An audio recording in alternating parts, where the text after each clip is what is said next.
This episode of A Broadcast Podcast will be brought to you in two parts. Please stay tuned for part one. I'm Queen ShanShan, and this is A Broadcast Podcast.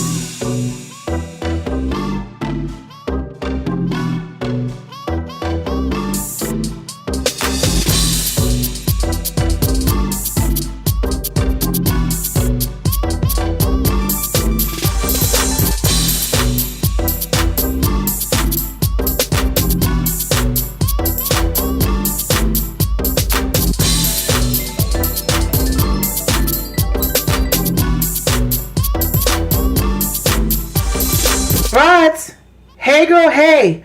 Welcome to a new episode of A Broadcast Podcast. It is our 20th episode. OMG! I can't help it but to say continued thanks and gratitude to all you broads. We have officially hit over 2,500 downloads since last week. We are growing and we are not going anywhere, except maybe to meet and greet some new broads in the Netherlands and Taiwan. So, hoi and ni hao! Thanks you guys for listening in the Netherlands and Taiwan.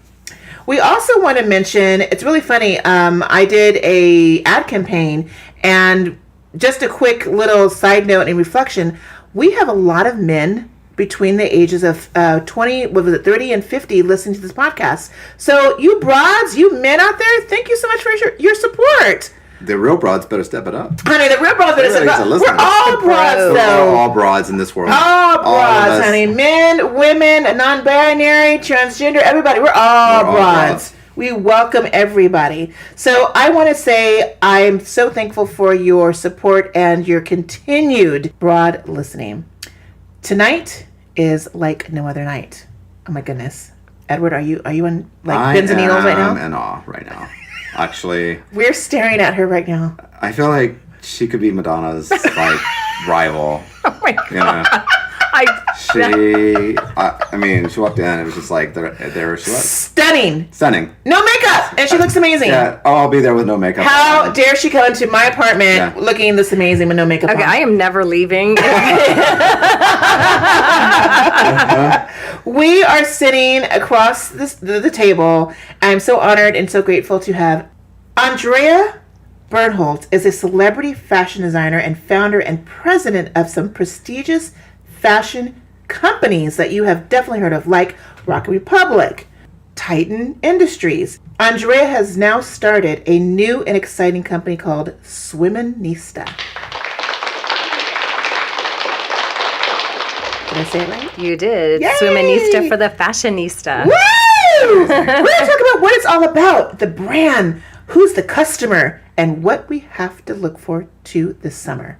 Are you excited? Oh, I can't wait. I'm going to wear one of the swimsuits. I don't care if it's a women's swimsuit. We live in that kind of a world now. Right? We do. Right? So I'm just going to put it on like a onesie. Absolutely. There you go. And because you're an entrepreneur, Andrea, we're going to talk about really some tea, the behind the scenes of starting a brand. What's it all about? Is it just about signing a piece of paper and let's go? Oh, God, no. I wish it was. Right? Yeah, there's so much brain thought that goes into it before it even becomes anything. And emotion. Tons of emotion. And it's like getting married, you know. It took me years to develop this on my own and come up with it. And there's nobody to give you a push in the morning except yourself. All this and more after the break. I am so excited to introduce this brand new sponsor, Michel Castillo.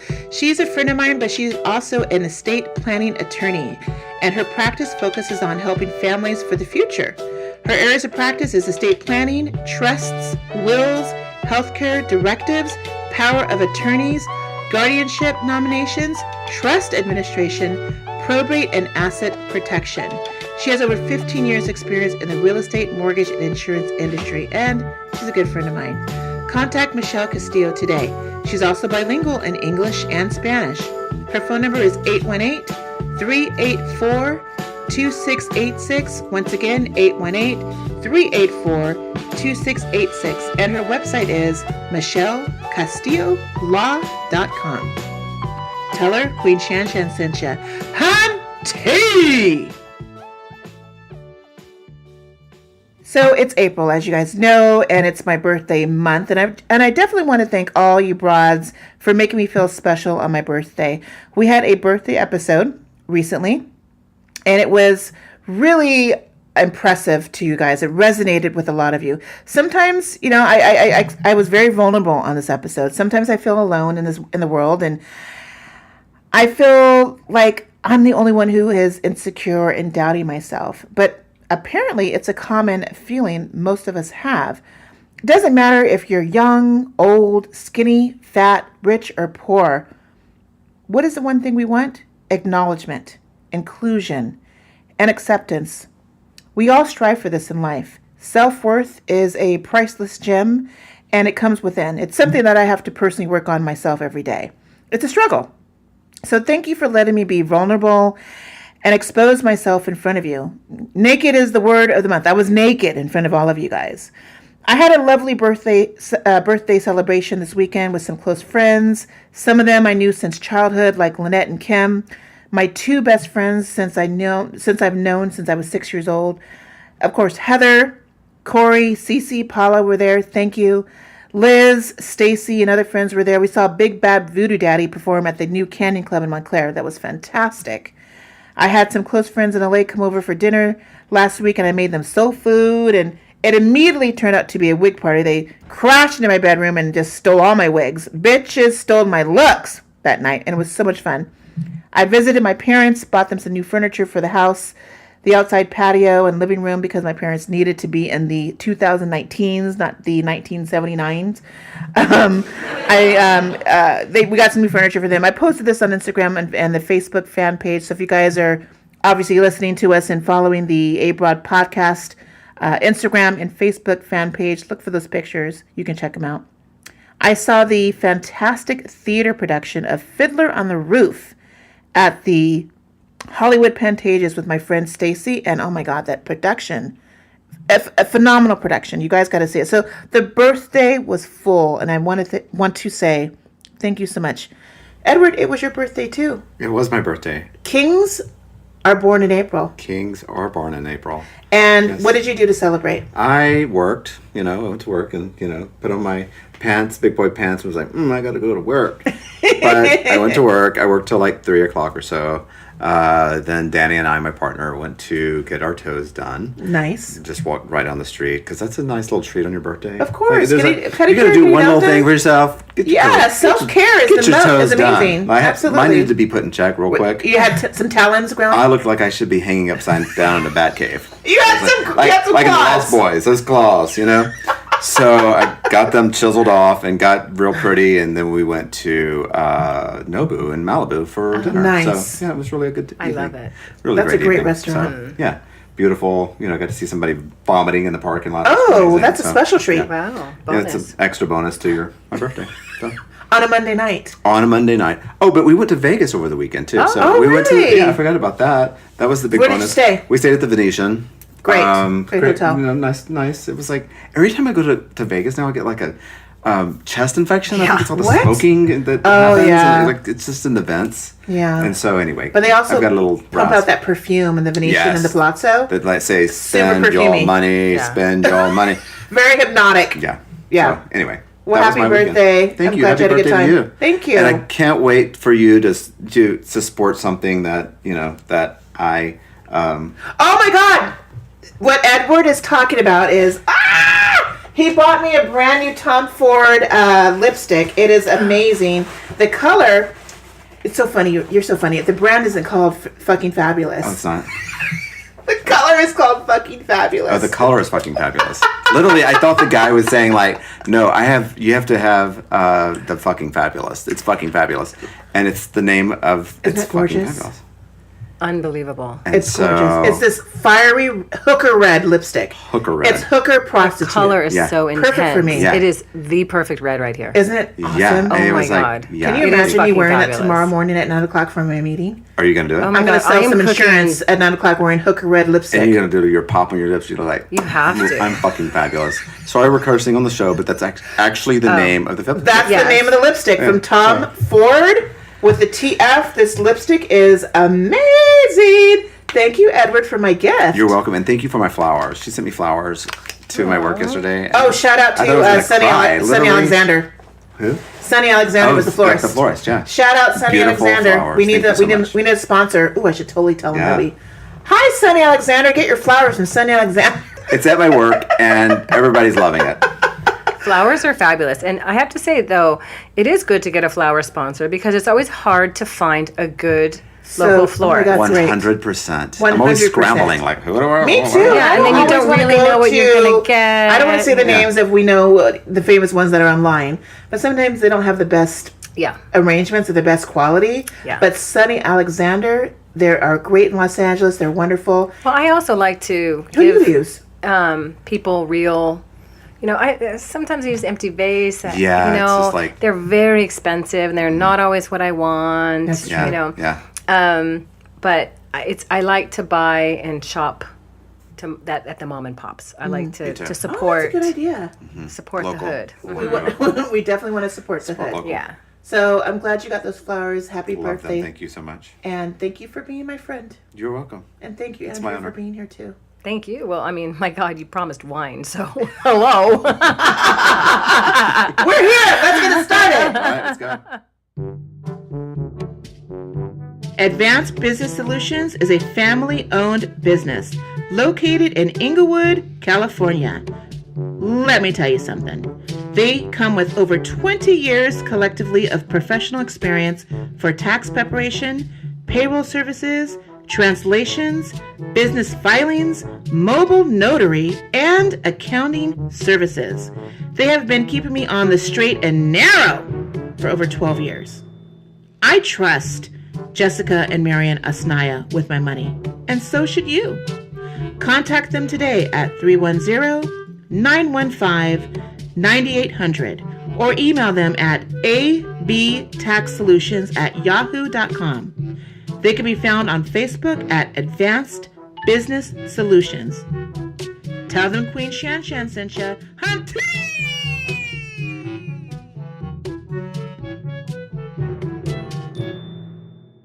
Hi, Andrea. Hey, girl, hey. Hey, girl. Hey, oh my God, you're here. I'm so excited. Okay, so Andrea, I'm totally fangirling it right now. Andrea Bernholtz, creative director. She was the co-founder and president of the global phenomenon Rockin' Republic. Do you remember Rockin' Republic, Edward? Duh. Yeah, of course I did. Company of the Jean Company. Yeah. I mean, it was on. You guys had a big store on Robertson. Yes, and the outside in Beverly was Hills. like It was gave you life beautiful. every day. Every day I drove by and I was like, that is the most beautiful store. It's a gorgeous store. And I worked at Sony, and you guys had your sample cells at one of the stages there. Yeah. And I don't know if you worked that or not, but I went over there and I bought the coolest racing jacket. And I still own it. Oh, So, right on. Absolutely, because it's gorgeous. It's gorgeous. You know, that's we did a fashion show at Sony Studios, and that's actually where I ran into my husband on the lot there. Oh, really? Oh, yeah, we're going to get into Oh, my God. Anyway. So much to talk Speaking about. of Sony, I know. She then went on to become CEO of Titan Industries, which is a footwear and accessory licensing house, profiled in Women's Wear Daily as one of fashion's top power women. Andrea is also a member of Us Weekly's Fashion Police team. What? I had no idea. Yeah. Really? Yeah. I had no idea. I dish in the back of the magazine. That is amazing. That's amazing. She currently has found her calling as president and creative director for her new line, Swiminista, a specialty swim brand designed by women to achieve optimal fit and comfort for women sized A to triple D. Get it, girl. By utilizing adjustability and hidden support components, Swiminista helps you customize your ideal fit. Using mostly fabrics from recycled plastic. That's a great idea, girl. Recycled plastic bottles? Yeah, recycled plastic bottles. As well as custom prints. And the slogan is, we are not just what's new in the swimwear, it's what's next. That's right. So a lot of you guys don't know, but my degree is fashion design. Really? Yes, I got my degree in 1992 at FITM. Oh, right on. And I was I love pattern making. I love fashion design. My mom's a fashion designer, My mom started as a seamstress, and when we were kids, she had fashion shows. Oh, how fun. And of course, I was the MC. Of course. No, I'm not talking like I was a kid. I was like, when we were 18, 19 years old. But my mom knew that I could handle a crowd and I wasn't afraid of public speaking. So my mom did all these fashion lines, and she'd also get in local talent, and we'd have the local kids be models. Oh, very cool. Yeah, so I always loved fashion as a kid. My mom, you've seen my pictures of my mom. She's a fashionista herself. So I am so excited to have you. And I wanted to know, Andrea, what started your passion of fashion and style? Well, ironically, I never went to school. What? No. The most successful people usually never go Oh to my school. goodness. Yeah, my have a biggest vision. goal in life was to Get some high school to education. do nothing. Yeah, after school, I moved to Hawaii, Wow. Wow. and I learned life there, and that's where I met some dear friends, and I did a lot of traveling, and actually that was really kind of my first foray, because I traveled into Southeast Asia, and just being a compulsive shopper, I shopped like mad, right? And I came back to Hawaii, and my friend had a store, and I was showing him everything. It was Chad. Everything that I got. Hi, Chad. And he's, oh my God, I could sell that in the store. I could sell that in the store. And that was the first time I really thought about like fashion as a business, if you will. Okay. I still didn't go into it for many years, but that was, and he gave me a job. It was my first retail job. I loved it. People were like, that's too expensive. I'm like, credit cards, it was a really good time. So you were in South, which I'm actually going to Hong Kong and I love Hong Kong. India for vacation. I cannot wait. Oh my God, what part of India? We're Jaipur. We're going to go to, Jaipur, of course, the Pink City. We're going to see the Taj Mahal, Agra. All the touristy stuff. And I know it's going to be hot. Oh, yeah. Yeah, it's very hot. And I cannot wait to It's going to be fabulous. Oh my God, yes. You should wear exactly bringing- what I have so many saris. It's crazy. Do you really? I do. Sorry, not sorry. Sorry, not sorry. But I'm bringing an extra suitcase just Yes. for the gifts alone. Absolutely. All my friends are going to be decked out. Ooh, wait, watch out, Edward. I can't And wait to tons of stones. model my and Kafka. It's yeah. I mean, I'm ready for it. fabulous. it's the Yeah. best. I cannot wait. So, and a lot of fashion comes from those countries. Like people don't know that. A lot of influences. Oh yeah. So after that, what was your next move? Well, I was still living in Hawaii. Long story short, I came out to Los Angeles for a friend's wedding, and the person I sat next to was an agent for commercials, and she said I had a really interesting look for TV commercials, and I should move back to LA and do some TV commercials. And I moved back to LA, and I did it, and it was off to a rough start. And I did a Garth Brooks video. Oh Did my you really? gosh, What did you song? really? I did the Thunder Rolls where he beats his wife. And What? I was I'm his not a wife. country person, so I don't know. I had no I idea know- who he that's was. you? You That didn't know was who me. Garth? No, I'm not a country person, but I definitely know who Garth I Brooks know. is. I didn't even know him. This What? was his breakthrough album at the time. Oh my gosh, this was a huge album. I'm from Texas. So Oh, okay, so that's Garth huge, Brooks was yeah. a religion there. Yeah. You know? So So, yeah. yeah, I had know- no I idea. know that. And for 3 days he was in costume, and then the last day of shooting he was out of his costume, and he said hello, and I said hello, and he said, you don't recognize me. I really thought that his character that he was playing on the video, that's what he looked like. I Right. didn't realize he was in a costume. And then I did lots of TV commercials, and then from TV commercials I met, I got cast a lot as a Latin girl, and I got paired up with who was my partner at Rockin' Republic. He is Latin, and we would get paired up in commercials, and then we were working a lot together, and at the time we were making a lot of money, and it's like, we should start a business with all this money. This business is crazy, because I remember I walked on set and I got fired because the ad agent said I looked like his ex-wife. Because of that? Oh yeah, you don't want, Are you freaking kidding me? Yeah. there's all sorts of things. So Wow. we started a little company called, first it was called Motor, and it was motor oil, motor block, and we kind of dabbled in some was clothes. motor oil, it was motor block? sunblock and tanning oils. Really? And the packaging was really clever and cool and everything. And then at the time, Japan was really big into American brands, and so they were a big distributor, and they bought our brand. So we were great. So then our next move was Michael, my partner. He made a pair of jeans for his girlfriend. And we had a company that did digital dye sublimation, which is popular now, but it What is wasn't it back called? then. It was digital dye sublimation, where you take a photograph and then you put it Right, onto you different put it onto- substrates, different things. So we did the Hard Rock Hotel, we did their the picture of the hotel onto pillows and shirts and T-shirts and all sorts of stuff. And we did things for Disney, for the 102 Dalmatians, and all these different things. And it was not the most exciting or anything like that. So out of boredom, he took some fabric we had in the warehouse, made some jeans for his girlfriend. They were amazing. Everyone's like, oh, we like these jeans. We like these jeans. What was so special about these jeans? The way they fit. He has a really good eye for fit. And he grew up, his mother used to make his clothes, so he had a really good sense. So he's very intelligent about how to put it all together. And then in the same building, the complex that our offices were in, there was a Japanese distributor, and they said, oh, we want 300 pair. We're like, cool, And so it started off generally as a hobby. Okay. I said, I have some friends that have a showroom in downtown LA. Why don't we show there and make, I don't know what it was, $100,000 or something. Oh, no. I remember it was like, if we did $100,000 or something like that in a year, that'd be kind of fun to do, and I think we made it in the first day. It was could crazy. imagine. Wait, hold on a minute. Snapped up. You made $100,000 in one day. I think, or during that market week or whatever. I mean, we're going back 20 years, but it was something like whatever our goal was for the year, we did it in that week or something. What? And it really went off. It was the perfect storm at the time of American denim, of the fashion cycle, being ready for denim again, wanting denim. This is the early aughts, the early 2000s, or it was 2000. It was 2000. And the euro was super, super strong. So that was a huge thing to have American denim in the European market. They were making lots of money on it, and it was a good way to build, your volume and brand. And we had a great product. And that's when the name Rock and Republic came to be. Yes. What was the inspiration behind the name? It's really just started with initials.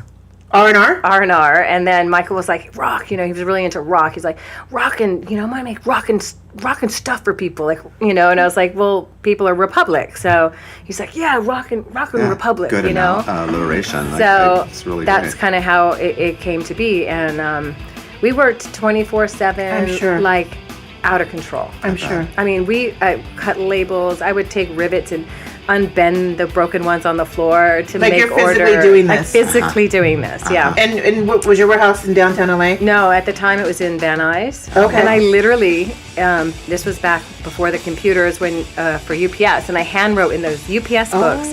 Our first $1 million, I said, after we hit $1 million, that I shipped all by myself, packed every single box, said, we're getting help. We need help, Well, who was the help? Just you and... It was myself, it was Michael, and Chad helped. Yes. And then we had one or two helpers.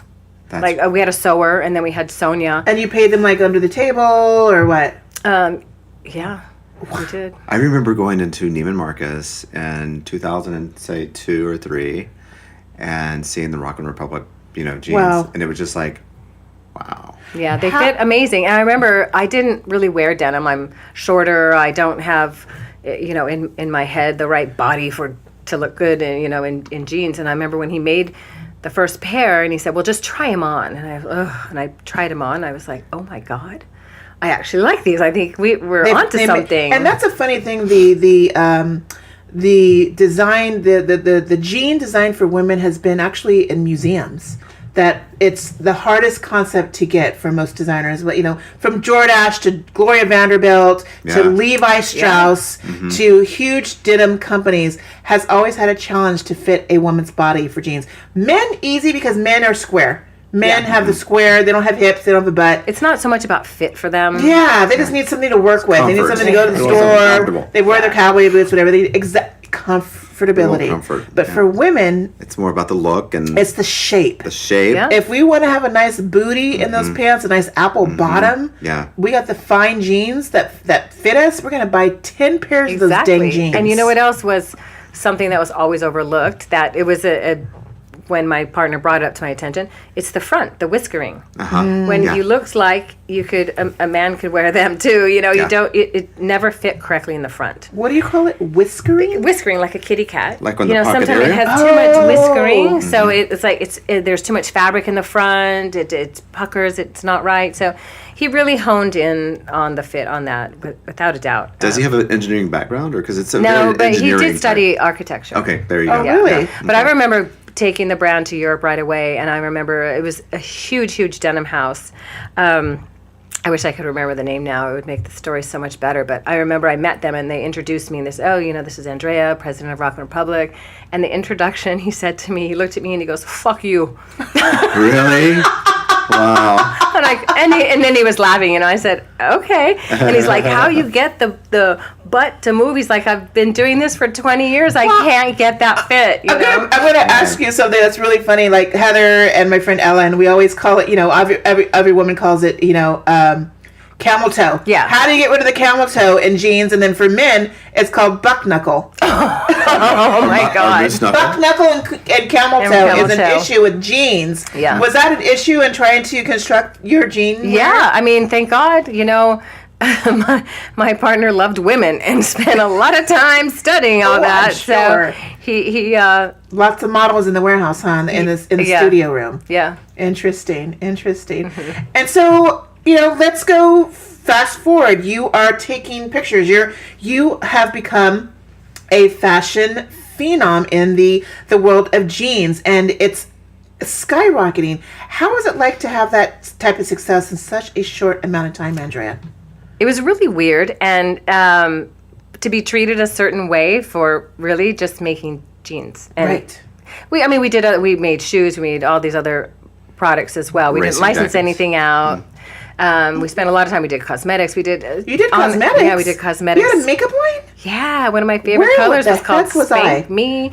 Beautiful, made here in America, and our shoes were done in Italy initially. Our handbags were in Italy. I was never in America.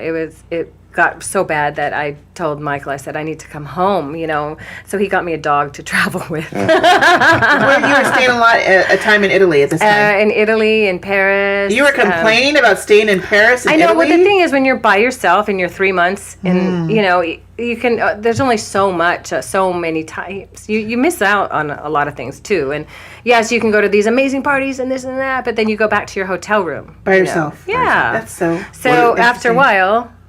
Sorry. You get lonely sometimes. Yeah. Well, are you meeting with vendors there for all that time, or are you actually in overseeing the Italy, manufacturing process? We had manufacturing, so I'd go to the shoe factories. Then there were the leather fabric shows there in Bologna, and then our showroom in Milan, and then the press agent, and then there's the trade fair in Florence, and then there's another one in Milan. And so between all of those things, by doing manufacturing and press agents and the trade fairs and our distributors, they're all there. So I would spend a lot of time there. And then in Paris, the same thing. A lot of people I would meet in other countries, I would meet them in Paris. Like my Russia, I've been to Russia a few times, but I didn't go there twice a year. They would come and meet me in Paris. Wow. And so, and we had shop-in-shops in Paris, and we had our press agents in Paris, and then in London we had all the Harrods shop-in-shops, even at the airports there.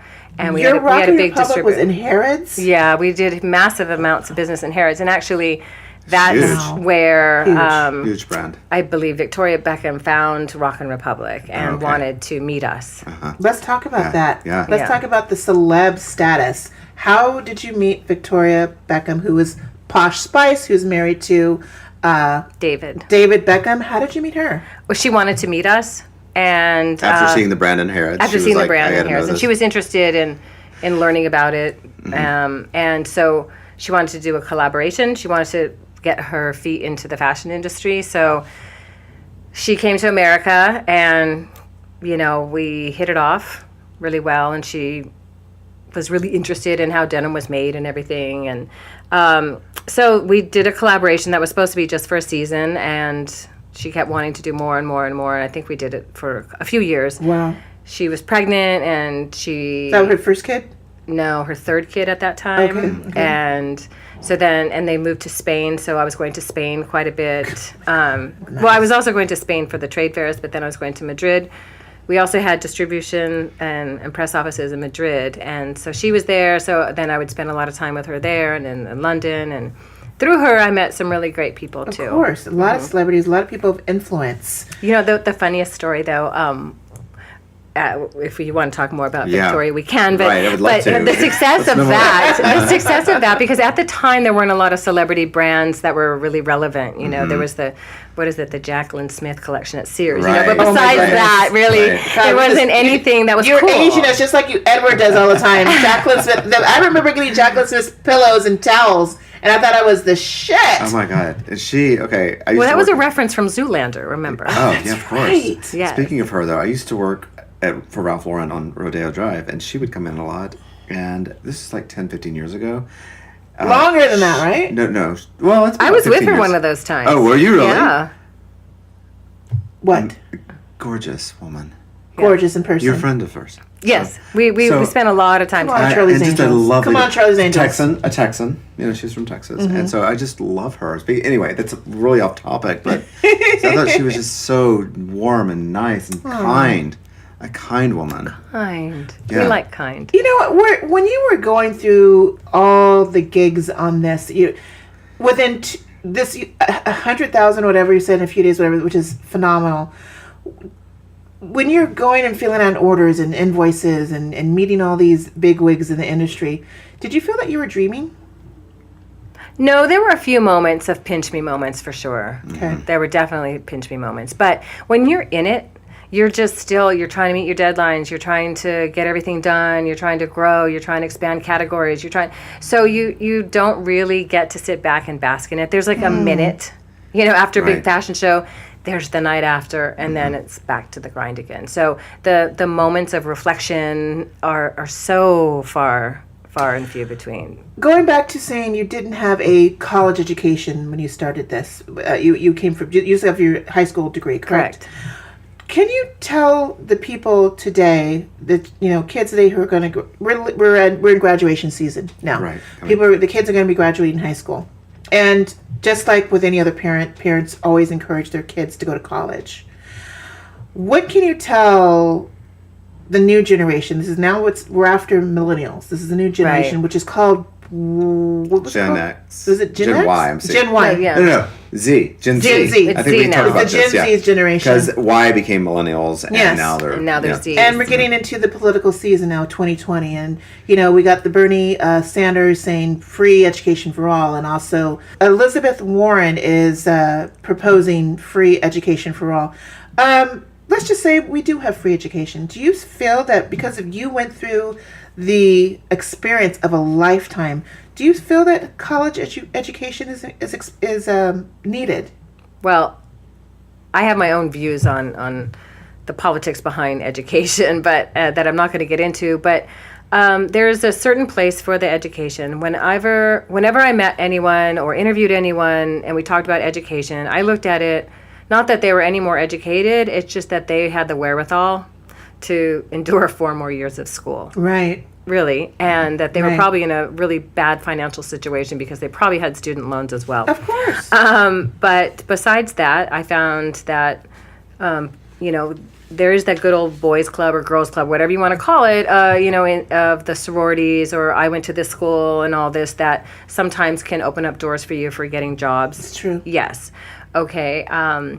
But I really feel that if you really work hard and you're really smart and you really try hard, you don't need a college education. But now, you got these celebrities, these very, well-known actresses that are paying these colleges to get their kids into school. It is so devastating for Devastating. kids who really strive for education. Yes. Listen, so many kids don't know what they want to do. Okay, and I think I college didn't know what I is a wanted to do. really good avenue for that. Yeah. I didn't know what I wanted to do. I didn't, even at Rock and Republic, I was like, do I really want to do this my whole life? I still didn't know what I wanted to do when I grew up. But I think a lot of what's missing today is people, they don't have a passion. It's really easy if you have a passion and a dream to follow it no matter what, but if you don't, what are you doing? You're just, paddling water. I didn't know what I wanted to do right away, but I worked my ass off. I worked so many different jobs. I was always working, and I was always having a great time too. Everything is perspective. You can be bogged down because you have all these jobs, or you can have the best time and make the most of it. And that's what I did. I make the most of everything. I try to turn everything that could be icky into, smiles and try to make the best of things. But I also think education comes from travel. Absolutely. Traveling is one of the best educations. I would rather see people go to school abroad when they're in high school for a semester or even summer semesters. Yep. I think that is going to be far more beneficial than college. Absolutely. But there's an old, antiquated thinking about college. And it's very sad. And people feel like if their grandparents, my grandfather went to that college and my father went to that college and I'm going to go to that college, they feel like the college has a little seat waiting for them. Yeah. Right. And nowadays, apparently, that seat is waiting there and all you have to do is pay for it. $500,000. It's very, very disheartening for the kids who try really hard and who want to come to America and really try. I mean, there's a lot of jobs corporately that probably are going to really benefit from having. And they require a 4-year degree.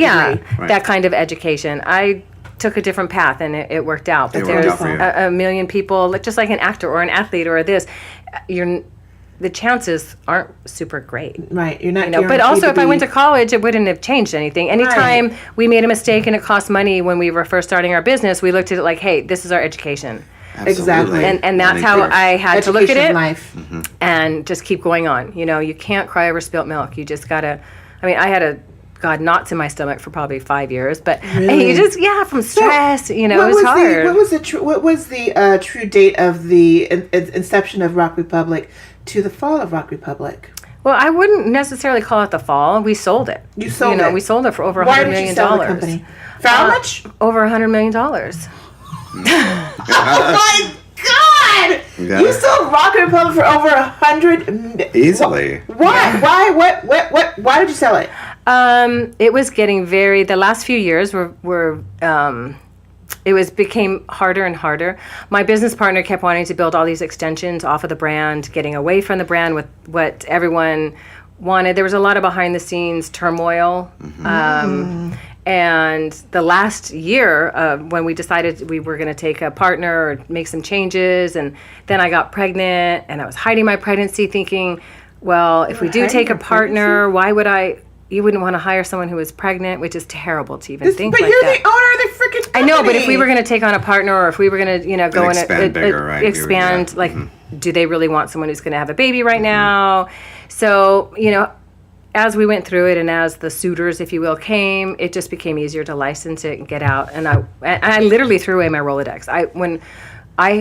We sold the company and a week later I had a baby. And I was just not ever going to go back. I was done. This is crazy, this business. It took so much out of me, that business. It was my heart and my soul for so many years. 5 years. No, 11 years. 11 years. That's 11 years. It was 11 years. I'm saying 5 years with a stomach ache because then I gave the stomach ache to somebody else. Oh my God. Wow. But the stress, coming up with money, maxing out credit cards. There were 3 of us in a 1-bedroom apartment sharing a car. Stop it. Yeah. The people don't see any of that. That's the grit that I want people to know about. Yes. Being an entrepreneur, we would go get self-starter. change out of the car and go to Taco Bell and take the food home and put it on plates like as if it was a proper meal. And it was gourmet. Because it's all an illusion. A 99-cent taco will feed you. Yes, and if you eat it in the car, it's not as fabulous as if you set a pretty table. So you put on a pretty table on a pretty plate. Yes. And then you actually have a pretty poop in the next morning. There you go. Oh my goodness. There you go. But no, it was a lot of hard work, a lot of uncertainty, and a lot of sacrifices. And yes, it absolutely paid off. And there aren't a lot of things that I would change about it. It was difficult to have a partner who had different ideas and who had people kind of polluting his brain for their own what do you call that, benefits. Correct. So can we get into the tea? Where's your partner now? Now he's fabulous. He's the most wonderful father. He's completely done a 180 on how his life used to be and what his life is today. And he's about educating his girls. He's got 3 beautiful daughters. Good for him. And super focused there. Still super creative. What is he doing now? And he's a creative director on a athletic line. Okay. And he also has a sport drink called Plus Red, which is a natural elixir. Plus Red. Okay. Yeah, it has red algae and it has Ooh. Yeah, it's really good. So he's done great. We didn't talk for a long. Well, not we. Excuse me. We went through a period of time where we didn't talk, and so again, I want to spill the tea. There was some bad blood for a while. Yeah, there was some bad blood for a while. We were, he went into a different direction. I went into a different direction. We fought terribly, and it was very terrible. And it was hard because he was, one of my best friends in the world. And to see him get pulled into a direction I know wasn't good, it's like watching your friend, in a freight car going toward a wall, and they're not paying any attention to your advice and thinking that you don't have really their best interest. Now it's come full circle. He understands and has a better perspective of things with a clearer head, But yeah, and I had no plans to ever have children. I had no plans to get married. And then all of a sudden, I'm in the middle of selling the company and I'm pregnant. And during this time too, I lost my father. And then I got pregnant and, it's just, there were so many changes. It was just, that was part of the reason why selling the house. It was like, just get rid of all this stuff. And this is the house we had in Marina Del Rey. Yeah. And with an elevator, I have to add. Yeah, it was quite a beautiful house. Home. Yeah, it was beautiful. Oh my goodness. But it was a lot of work to keep up to. And, there was so much in my life. Like, for example, I had a dog. Okay, this is so not who I am. And this is kind of, you get in these trappings. I had a bunch of dogs, but one of these dogs had a obedient problem. So I hired a trainer to train the dog. Well, my housekeeper, Myra, she speaks mostly Spanish. So she's the one who's walking the dog every day. So she needs to understand the directions from the dog trainer, right? In English or Spanish? She needs to know it in Spanish.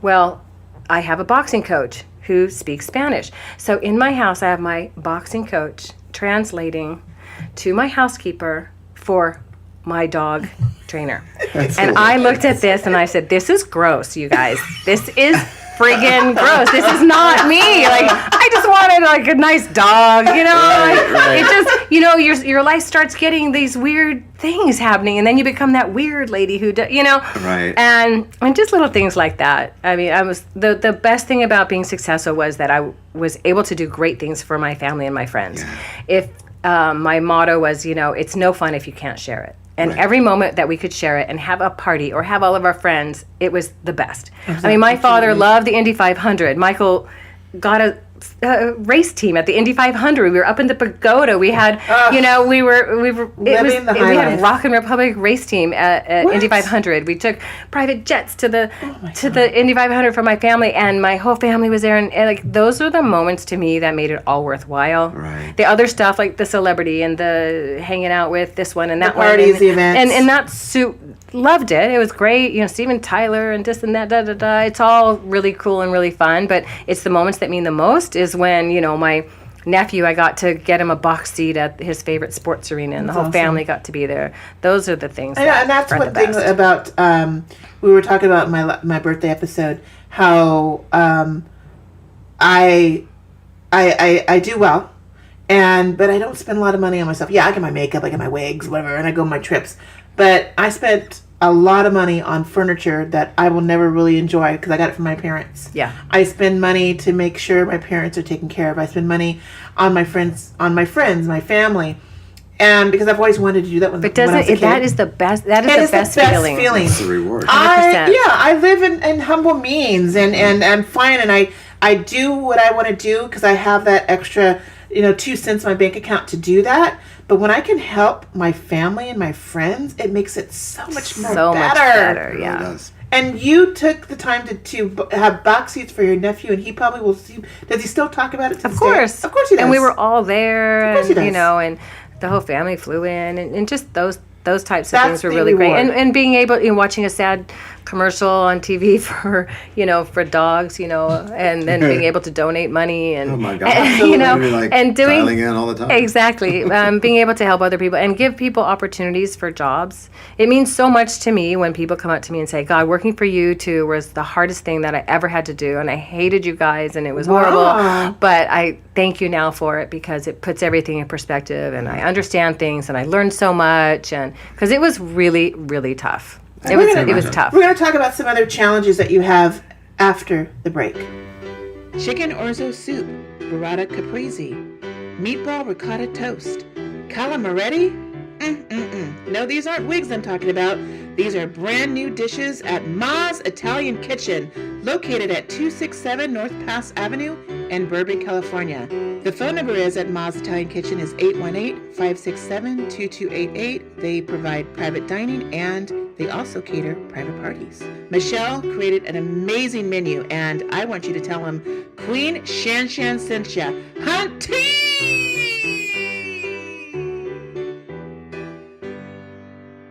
Accomplishments were definitely noted in your life in the 11 years, Andrea.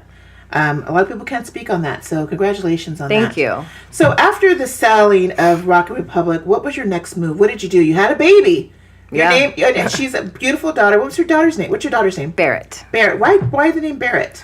Well, she's named, long story short, but she's named after my father, Barry. Oh, that's great. That's Yeah. great. Yeah, that's great. Wonderful. And then obviously you're married. I'm married. And then you, may I ask, what is your husband's name? Matthew. Matthew. And so how did you two meet real quick? A long story Before short. the Rocket Republic? Oh, it's like 25 years ago. Oh, okay. Yeah, when I met him, I was a waitress down at Alice's in Malibu, and he used to come in from surfing, and I crushed on him for years. And then timing-wise, he would move away to Australia, and then I would have a boyfriend, or he would have a girlfriend. It just never worked out. Right. Oh, wow. And I thought about him, over the years, but I never saw him. And then he stayed there for about 12 years, and I ran into him on the lot at Sony Studios. He was doing a commercial. He does...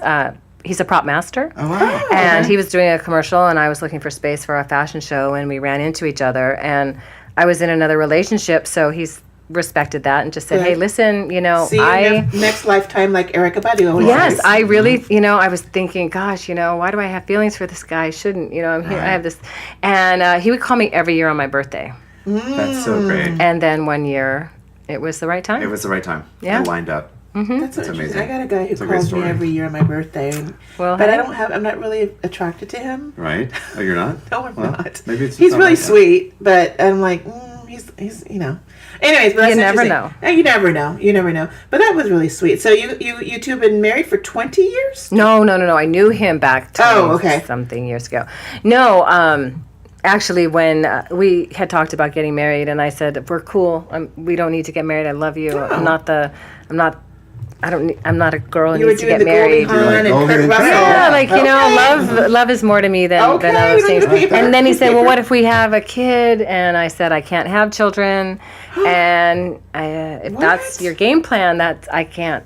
That's not me. And he said, "Well, then it's just the two of us." I'm like, okay. Okay. And now it's about 6 months now. My father had passed away, and about 2 weeks later, I was pregnant.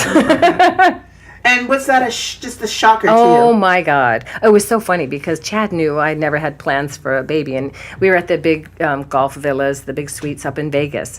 And Chad was asleep we had a big party the night before. He's passed out on my couch.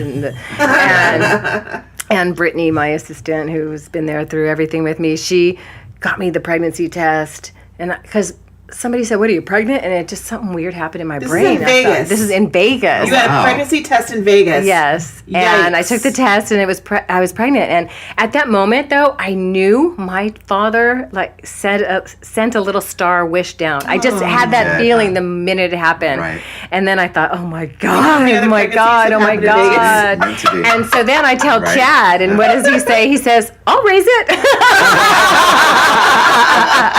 That's great. So then I'm so unromantic. I said, I got to get home and tell Matthew in person, and I call him, "You got to come over.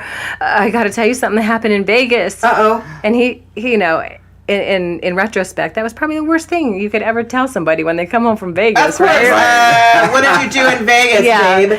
So I told him I was pregnant, and I've never seen him look as happy. Oh my God. That's amazing. That face when I told him we were going to have a baby, and the day that she was born, I don't think I've ever seen his face so happy. Oh, Yeah. that's sweet. And I see her. You two make such a great mother and daughter team. I mean, you look like you're the best of friends, but you definitely show a mother and daughter side of it. of your experiences, your travels. I mean, she's going to Hawaii with you. She's going to, all these great destinations. She's by your side. Yeah. She's like She's your your new business confidant. partner now. She's learning. Like your She new learns a business lot. partner. I've taken. Right. She's gone to factories. She's gone to cutting houses. Has she been to She's- China with you too? No, she almost went this last time, but she's dying to go. I'm dying to go. I can't wait till I get to Yeah. go. Oh, yeah. So let's go back. So you had Barrett, and then you're a mother now. Okay, so your directions changed. Is it Completely skewed? changed. Is it To a be different honest, vision? I slept more having Barrett than I did at Rock and Republic. What? Yeah, I mean, it was so consuming because I did so much international business that my phone would ring 24/7. Just as, I'm finishing up with China or Japan or Hong Kong, then all of a sudden it's time for Europe to wake up. And Wow. so it's just this nonstop and the stress and everything. So having her, I was really spun out. I really didn't know what I was going to do with my life. I wanted to just raise this baby, but, I wasn't sure what my next moves were, and then after about a year, I kind of people started asking me to do, different projects, and I started consulting, and then I took some consulting projects to Titan Industries, which did licensing for Gwen Stefani for her lamb collection, Zendaya for the shoes, and Badgley Mishka, and the current CEO there had asked me to be CEO, and he wanted to kind of semi-retire and become just the chairman. And it took about 3 months to convince me to do it. Because I was on you. Yeah, and I'm glad he did because at Rock and Republic we never did any licensing. We did all of the products our own. So it was a good learning experience from a licensing perspective. Right. And I was used to dealing with celebrities and people. So that part of it was easy for me. But working for somebody else wasn't really my cup of tea. Andrea, that is so interesting. When the market took a dump, and I've explained this in other podcasts before, I was in real estate and I was doing very well. And then when the real estate market took a dump in 2007, 2008, I was lost. And I did not want to work for anybody else. I loved being my boss, being the ShanShan boss. But I had to do some temp work because I had to pay bills, and the bills kept going and everything. And I hated it. So when I had opportunity to be an insurance broker, I hesitated. Heather's sister encouraged me to become an insurance, even though my dad was doing it for 50 years. But I wanted to work for myself. So my question for you in our next segment is: you're with the man of your dreams. You have this beautiful baby. You're working for this company, and you said it wasn't for me. What was the next step to moving into something new? This concludes part 1 of this episode. Please stay tuned for part 2.